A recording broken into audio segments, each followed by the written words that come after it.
Stock మార్కెట్లో invest చేసి మీ డబ్బులు డబుల్ చేసుకోవాలనుకుంటున్నారా? సుందరరామిరెడ్డి గారి లైవ్ సెమినార్ కి అటెండ్ అవ్వండి.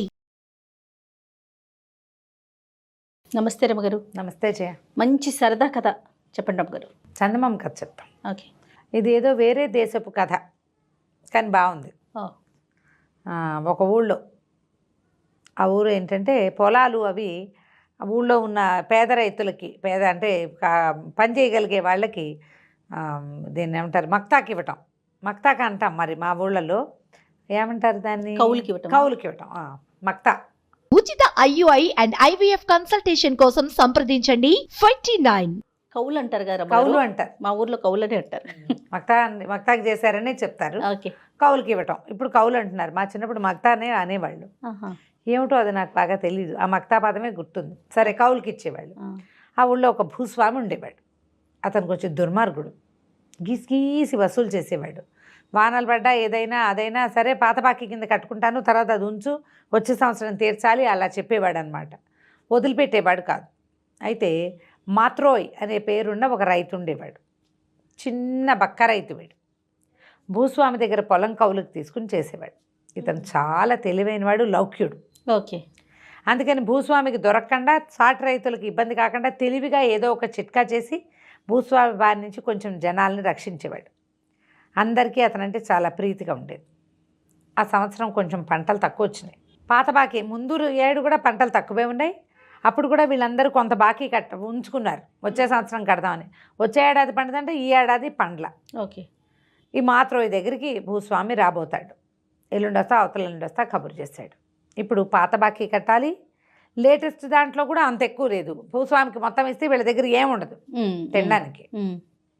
సరే, ఏమనుకున్నాడు, అడవిలోకి వెళ్ళి ఒక స్నేహితుడిని అడిగి, వరే కొంచెం సహాయం చెయ్యి అని చెప్పి బాగా బలిసిన 4 కోళ్ళని, అడవి కోళ్ళని, 2 నక్కల్ని పట్టించాడు. 4 అడవి కోళ్ళని ఇంట్లో బంధించేసాడు, లోపల పెట్టేసుకున్నాడు. ఈ నక్కల్లో ఒక నక్కని చీకటి కొట్లో కట్టేశాడు. ఈ 2వ నక్కకి మెళ్ళలో తాడు కట్టి కుక్కని పుచ్చుకుని తిప్పుకుంటాను చూసావా, అట్లా చేత్తో పుచ్చుకుని ఉన్నాడు. అదే సమయానికి భూస్వామి వచ్చాడు. అయ్యగారు రండి రండి అన్నాడు. అనేసరికి ఆయన ఆశ్చర్యంగా చూశాడు. ఏమిటి సంగతి, అది ఇది పాత బాకీ అన్నీ తీర్చేస్తానండి, దాందేముంది, మీరు ఎల్లుండి రండి, మీరు వచ్చేసరికి చక్క మా ఇంట్లోనే భోజనం చేద్దురు కానీ మొత్తం డబ్బులు కట్టేస్తా అని. ఒరే, నువ్వు వెళ్ళి 4 మంచి కోళ్ళు పట్టరా, అయ్యగారు ఎల్లుండి విందుకి అని చెప్పి మెడలో ఉన్న తాడు ఊడదీశాడు నక్కది. అంతకుముందే ఆయన అడిగాడు, ఇదేమిటి ఇట్లా పట్టు తిరుగుతున్నావో, అది పారిపోతుంది కదా అన్నాడు. నక్కని పట్టు తిరిగితే పారిపోతుంది అని. అదే, ఏం కాదండి అన్నాడు. ఈ వాక్యాలు చెప్పాడు. ఇప్పుడు వెళ్ళి 4 బలిసిన కోళ్ళు పట్టరా, అయ్యగారికి ఎల్లుండి విందుకి అన్నాడు అని చెప్పి దాని మెడలో తాడు తీసి దాని నడు మీద ఒక దెబ్బ కొట్టాడు. అది పరిగెత్తుకుంటూ బతుకు జీవుడా అని పారిపోయింది. నేను తెల్లబోయాడు.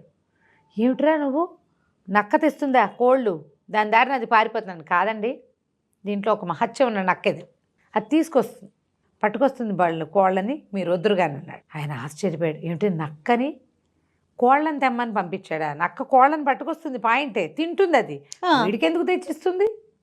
ఎల్లుండి వచ్చాడు. వచ్చేసరికి బలిసిన 4 కోళ్ళు ఉన్నాయిగా ఇంత దగ్గర, 4 కోళ్ళని వండించి మంచి మసాలా పెట్టి చక్కగా కూర వండిచ్చాడు. ఆ కూర వాసనలో ఆయన రాకముందే, ఇంట్లోకి రాకముందే వాసన వస్తుంది. మాత్రోయి మామూలు వాడు కోళ్ళని వండించేసేంత సీన్ లేదు వాడికి. ఇప్పుడు మొన్న ఒక నక్కని పంపాడు. ఒకవేళ అది కానీ తెచ్చిందా అనిపించింది దీనికి. లోపలికి వస్తూనే ఘుమఘుమలాడిపోతుంది ఇల్లంతా. భోజనానికి కూర్చున్నారు. ఏది ఆ నక్క, ఇక కోళ్ళు తెచ్చింది, దాన్ని కూడా తీసుకురా, అది కూడా మనతో పాటు తింటుంది అన్నాడు. అనేసరికల్లా లోపల నుంచి నక్కని తీసుకొచ్చాడు. 2వ నక్క ఉంది కదా, దాన్ని దాచాడు. ఈయనకేం తెలుసు 2 నక్కలు ఉన్నాయని.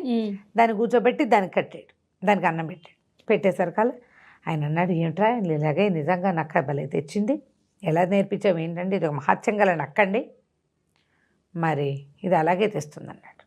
అనేసరికల్లా ఈయన ఏమన్నాడు, ఈ నక్కని నాకు ఇచ్చేద్దు అన్నాడు.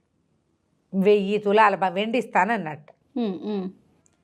1000 తులాల వెండి ఇస్తానంటే వీడు ఒప్పుకోవాలి. అబ్బే భలేవారండి, 1000 తులాలు వెండి ఏమిటి, మీ వెండక్కర్లేదు, మీ తాలూకు బాకీ పాత బాకీ అన్నీ తీర్చిపారేస్తాను నేను అన్నాడు. అనేసరికల్లా ఆయన ఒప్పుకోలే. బాకీదేముంది, పీడా పోయిరి, బాకీ లేదేం లేదు, నీకు నాకు బాకీ ఏం లేదు, అసలు 1500 తులాలు ఇస్తానన్నాడు. ఇతను నసిగి అదని అది కాదని ఇది కాదని పాత బాకీ మొత్తం రద్దు చేయించుకుని 1500 తులాల వెండి తీసుకుని నక్కని తాడిచ్చి చేతిలో పెట్టాడు, తాడు తెచ్చి. జమీందారు అది అక్కని పుచ్చుకుని తీసుకుపోయాడు ఇంటికి. అదే ఆయన భూస్వామి. తీసుకెళ్ళి ఇంటికి వెళ్ళి భార్యకి చెప్పాడు. ఏమేవ్ చూసావా ఎంత బాగా తెచ్చానో అన్నాడు. మాత్రం దగ్గర నుంచి డబ్బులు తెచ్చుకున్నారా లేదా అంది. డబ్బులు తేవటం ఏమిటి, నేను బ్రహ్మాండమైన నక్కను తెచ్చాను, ఇవాళ నేను తిన్న పీగల దాకా కోడి మాంసం, ఆ మాంసాన్ని ఇదే తీసుకొచ్చింది ఈ నక్కే, కావాలంటేనా ఇప్పుడు పంపిస్తే పట్టుకొచ్చేస్తుంది అన్నాడు. ఆవిడంది మీ మొహంలా ఉంది, నేను నమ్మను అంటే, కాదు నిజంగా, ఒరే నువ్వు వాళ్ళ వెళ్ళి అడవిలోకి వెళ్ళి 4 కోళ్ళు పట్టరా, మీ అమ్మగారిని నమ్మిద్దామని నక్క మెళ్ళలోంచి తాడోడు తీశాడు. అది బతుకు జీవుడా అని పారిపోయింది. 4 కాదు 14 రోజులు గడిచినా రాలా. మోసపోయామని అర్థమైపోయింది వీళ్ళకి. ఆయనేమో బాకీ కొట్టేశాడు, కాగితం చింపేశాడు, 1500 తులాల వెండి ఇచ్చేశాడు. ఈయన పోయి మళ్ళీ వాళ్ళ దగ్గర అడిగాడు, ఏరా నువ్వు అబద్ధం చెప్పావు, నక్కని నక్క దొంగ నక్కని తీసుకొచ్చి మాకు అంటకట్టావు, మరి 1500 తులాల వెండి కక్కు నాకన్నాడు. ఆయన కాగితం చింపేశాడు కాబట్టి ఇక మక్తా అడగలేడు, డబ్బులు అడగలేడు, కౌలు డబ్బులు. అవును, ఇది ఇవ్వమన్నాడు. అవి ఎక్కడున్నాయండి, అవి ఎప్పుడూ అయిపోయినాయి, తినేసాం మేము, ఇంకా ఇన్నాళ్ళు ఉంటుందా వెండి, 15 రోజులు పట్టదు మాకు తినడానికి, మీ 1500 తులాలును అన్నాడు. అనేసరికల్లా సరే అయితే వీడిని పట్టుకోండి, కట్టేసేద్దాం, వీడి సంగతి చూద్దాం, ఆ నక్కని తెప్పించిస్తావా లేకపోతే ఇంకోటి చేస్తావా చూస్తాను నీ సంగతి అన్నాడు. అనేసరికల్లా ఇంకేం చేస్తారు వీడు చెప్పాడు మాకుతో, అసలు చాలా మహత్యం కలిగిన నక్కండి, మీరు ఎలా చేశారో ఏదో అపరాధం చేశారు అందుకే దానికి కోపం వచ్చింది అన్నాడు. అయినా సరే ఆయన ఒప్పుకోలే, తీసుకొచ్చి బాకెట్లో కట్టేశారు. చలిగా ఉంది, చలిగా ఉండేసరికి వీడిని గొయ్యి తీసి గోతులో కప్పెట్టేసేయండి అన్నాడు భూస్వామి. ఇచ్చ పని వాళ్ళంతా అన్నారు, ఏమండి ఇంత చలిగా ఉంది, ఇప్పుడు గోతులు తీయలేము, రేపు పొద్దున్న తీస్తాం, పిచ్చి చలి అంటే. ఈయన ఏమన్నాడు, చలిలోనే వీడిని కట్టేయండి, వీడు రోగం కుదురుతుంది, రేపొద్దుటి బీసుకుపోతాడు, ఈజీగా చచ్చిపోతాడని చెప్పాడు. చెప్పేసరికల్లా వాడిని అక్కడ మక్తోని బయట కట్టేశారు, కాలుకో తాడు కట్టి వదిలిపెట్టారు. కాసేపటికి చలియటం మొదలుపెట్టింది. చలేస్తుంటే ఏమనుకున్నాడు, చచ్చే చలేస్తుంది, ఏదైనా పని చేస్తే చలిపోతుంది. చూస్తే ఆ పక్కన గానుగ ఒకటి ఉంది. గానుగ ఏంటి, అది ఈ నూనె తీయటానికి మనం నువ్వులు పోసి ఆడుకుంటాం కదా, నువ్వులు పోసి దాన్ని పట్టుకుని ఇట్లా గుండ్రంగా తిప్పితే ఏమవుతుంది, నూనె వస్తుంది. అందులో నువ్వులు గివ్వులు ఏం లేవు. ఈ మగ్తో ఏం చేశాడు, ఆ తాడు కొంచెం దూరంగా వస్తే ఈ దీని దాకా గానుగ దాకా వచ్చి ఆ గానుగను తిప్పడం మొదలుపెట్టాడు. ఇదంతా అర్ధరాత్రి జరిగింది. తెల్లవారుజామున 4 పనివాళ్ళు వచ్చారు. వాళ్ళు ఆశ్చర్యపోయారు. చెమటలు బట్టి ఉన్న మగ్తోని చూసేసరికి వాళ్ళు ఆశ్చర్యంగా ఉంది. వాడిని చూస్తూ తెల్లబోయి లోపలికి వెళ్ళారు. ఎరా వచ్చారా, చచ్చాడా వాడు అన్నాడు. చచ్చటం ఏంటండి, వాడు ఇంత చల్లో మేము స్వెటర్లు వేసుకుని చచ్చి చెడి వస్తే వాడు పోయి శుభ్రంగా చెమటలు కక్కుతున్నాడండి, చెమటలు పోసేసినాయి వాడి ఒళ్ళంతటా. ఆశ్చర్యపడి చల్లో చెమటలు పోయటం ఏంట్రా, వాడు అప్పటిదాకా పరిగెత్తాడు, చెమట పోయికి ఏం చేస్తుంది. అవును, ఈయన బయటకు వచ్చాడు. ఏరా నీకు చల్లట్లేదండి, చల్లెక్కడండి, ఫు అనుభూతుకున్నాడు. చెమటలు ముచ్చెమటలు ఉన్నాయి ఒళ్ళంతా. ఎటా చెమటలు పోసినాడు ఆ చల్లో నీకంటే, ఈ చొక్కా మహత్యం అండి, మా 3 తరాల నుంచి ఈ చొక్కా వస్తుంది, మా తాతల నాటి నుంచి అన్నాడు. అదేంటి నిజం, ఆ చలి ఇదా అన్నాడు. ఎక్కడిస్తుంది చూడండి చలి చెమటలు అని ఇట్లా చెమటలు తీసి ఇట్లా చల్లాడు. ఆయన ఆశ్చర్యపోయాడు. ఊరిని భలే ఉందిరా అని, మరేమిటి చొక్కా ఇచ్చే నాకు అన్నాడు. నేనేమనండి, మహత్యం గల నక్కను తెచ్చిస్తే మీరు దానికి ఏదో చేసి దాన్ని పంపేశారు, అంతకంటే మహత్తు కలిగిన తాతల చొక్కా ఇది, నేను ఏమనండి అంటే ఈయన మళ్ళీ 1500 తులాలు వెండిస్తానన్నాడు. ఆ పాత చొక్కా అంగీ లాంటిది అది పుచ్చుకుని వాడిని వదిలేశాడు. ఆ 1500 పుచ్చుకుని వెళ్ళి ఇంటికి వెళ్ళిపోయాడు. ఈయనేం చేశాడు, మర్నాడు రాజు అత్తవారింట్లో ఏదో పార్టీ ఉంటే తన చలికొట్టు గిలికొట్టు అన్నీ పక్కన పెట్టి ఆ పాత చొక్కా వేసుకుని వెళ్ళాడు. వెళ్ళేసరికి అందరూ నవ్వారు. చలేసి చచ్చాడు ఆయన. అదొక పల్చటి మామూలు చొక్కా, దాంట్లో చలేదు, చలికాలం అక్కడంతా మంచు కురిసేది. మన ఫారిన్ కంట్రీస్లో ఎలా ఉంటుంది, ఐసు ముద్దలుగా, వాళ్ళు ఏం చేస్తారు, ఒకటేసి దాని మీద ఇంకోటేసి దాని మీద మూడోది వేస్తారు. ఒకటే వేసుకెళ్తే చలికి ఏమో గిటగరిచిపోతున్నాయి పళ్ళు. పాత చొక్కా చూసి అందరూ ఎక్కిరిస్తారు. పరువు పోయింది, ఆయనకు ఒళ్ళు మండిపోయింది. దొంగ వెధవ వాడు మళ్ళీ మోసం చేశాడు, పట్టుకురండి రా వాడిని అన్నారు. సరే 4 పాలేడు పోయి పట్టుకొచ్చారు. 1500 3000 తులాల వెండి నొక్కేశాడు. ఈసారి ఏం చేశారు, నేను వీడిని ఇట్లా కాదని ఒక గోను సంచిలో కట్టేసి సముద్ర తీరాన ఎత్తుగా ఉంది వాళ్ళ ఇది, ఆ కొసకి ఒక చెట్టుకేసి కట్టేశారు. వాడిని పైనుంచి ఒక్క తాడుతో ఒక్క వేటితోటి దాన్ని ఆ సంచిని పడగొట్టేస్తే అది పోయి ఎగురుకుంటూ సముద్రంలో పడుతుంది, వాడికి శాస్త్ర జరుగుతుంది అని కట్టేశారు. కట్టేసరికల్లా వాడు ఏమన్నాడు, పాలేది కట్టడం, వీడిని లాక్కు రావడం, వాడు విదిలించుకుంటుంటే వాడిని కట్టడం, వీడిని ఎక్కి చెట్టు కట్టడం అని పనులు కదా. పనివాడు అన్నాడు, ఈ కార్యక్రమం ఇప్పుడు ఎందుకండి, ఆకలిస్తుంది, అన్నం తినొద్దామా అని అడిగాడు.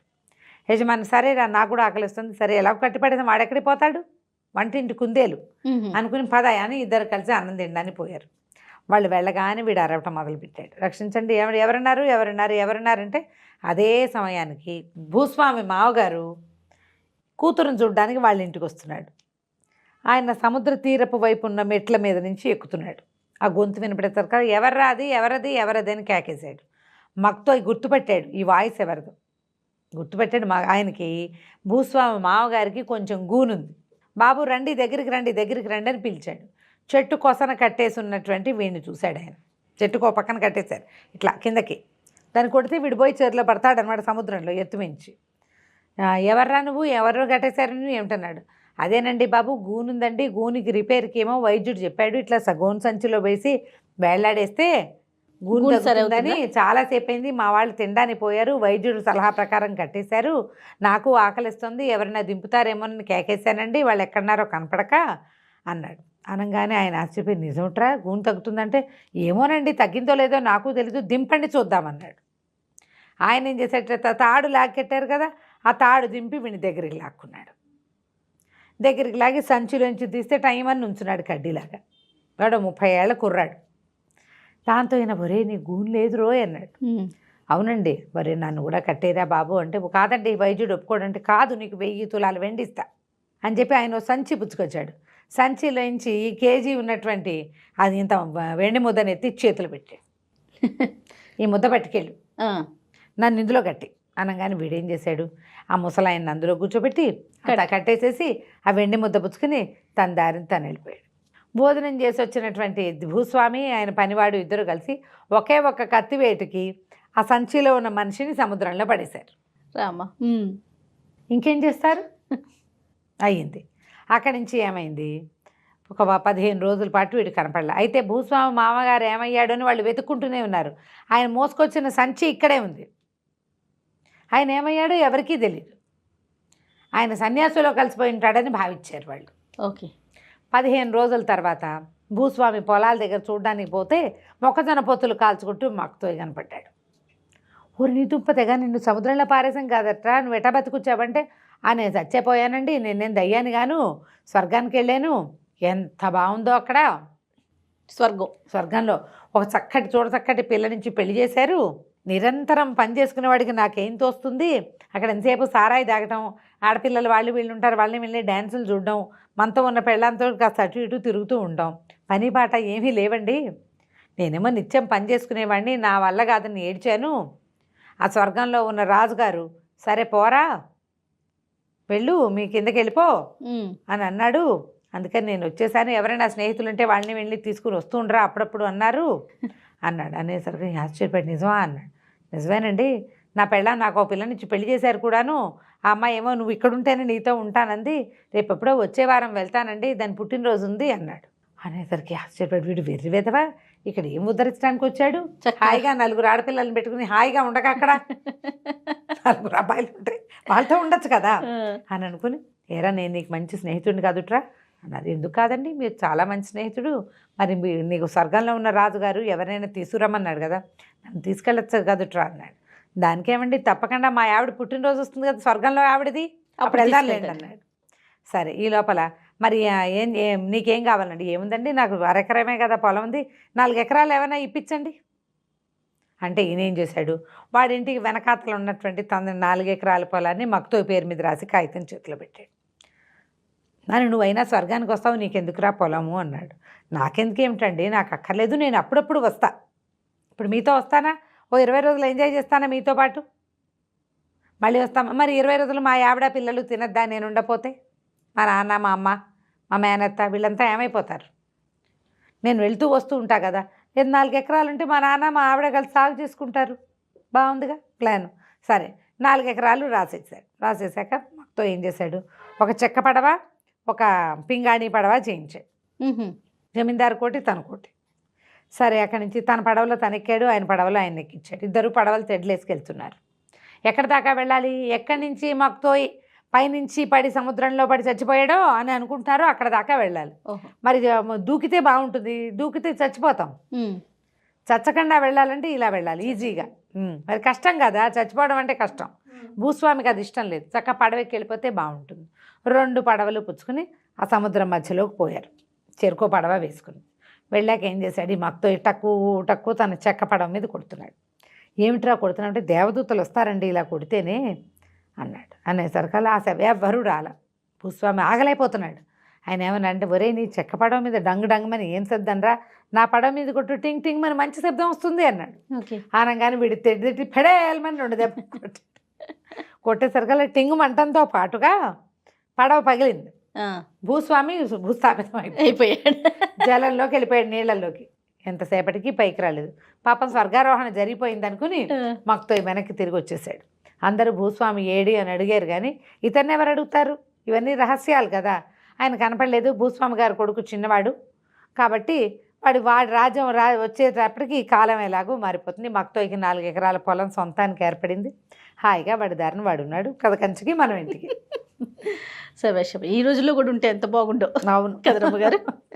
రైట్ అండి, నమస్తే. నమస్తే.